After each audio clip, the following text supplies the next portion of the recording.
Hello everybody, this is Doug at Jammin J Auto and Tire, and we are doing a timing belt on a vehicle today, and I wanted to show you a couple things on this. What you're looking at right there, this is actually your timing belt cover, as well as the fan from the front of the engine.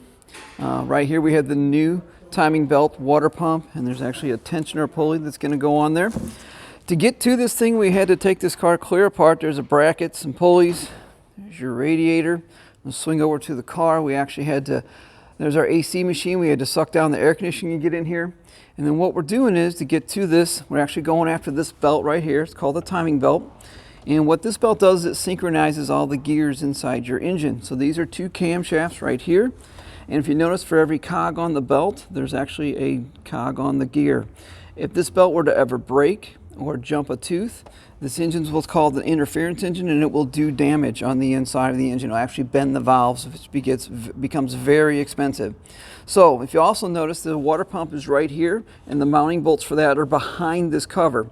So we recommend these belts, but we can't tell if they've ever been done yet or not, so we actually recommend it off of mileage. And once we got in here, this belt has actually been replaced before.